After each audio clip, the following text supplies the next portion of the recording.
A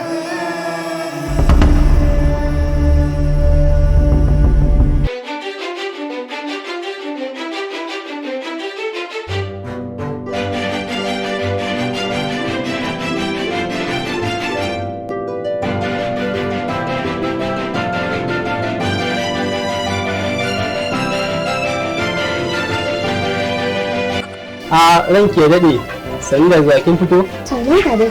Sani da zuwa ya gida. Lafiya ƙalau. Wani garki ne mana wani gani lafiya? Ko kina mana kallon wasu marasa ilimi ne? Na ji kuna batun wani ilimi.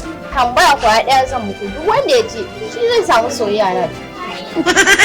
Cikin musulunci guda nawa ne? A ni ne zan fara dakata. Ni ne zan fara faɗa. Ina jin ka. Amma kin zo kina kula irin waɗannan jifa wannan haɗin bauta wannan jikayen da ya sa duwa big gaison suwagu iya wanka shika-shikan musulunci no baya 71 ne.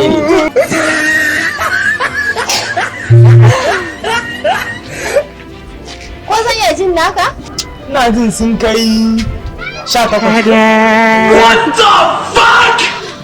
Tsakaninku wa zai jarraba? Ina jin sun kai 21. A lallai. Ta shika-shikan musulunci dai guda 5 ne. Su ne muka hau, muka yi sama, muka yi ƙasa, muka yi ƙololuwa akan musulunci. Ko zan iya ji? Na farko shine yadda da Allah. Na biyu shine yadda da Muhammadu Rasulullahi sallallahu alaihi wasallam. Na uku shine tsaye da sallah. Dakata ba sai ka karasar ba, na tabbatar lalle gidanku an cika kai da ilimin addini.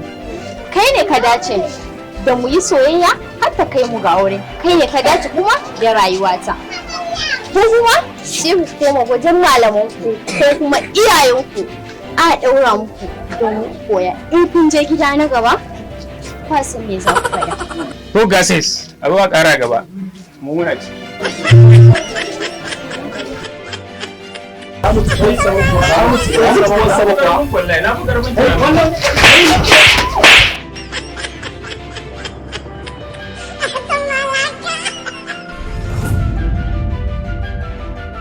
Sunana Ibrahim Bawuya, jarumi a masana'antar Kannywood. Ina taka rawa a fim ɗinmu a Duniya Series Film inda na hito ɗan Katsina, a cikin sirrin ɓoye kuma Malam Sabo, a macen sirri Babu Makaho. Muna yi muku tallan wannan gidan TV namu mai suna Ana Dariya Hausa TV. Ku mana laikin, ku danna mana ƙararra, ku subscribe. Na gode da gani naku ɗan Katsina a Duniya.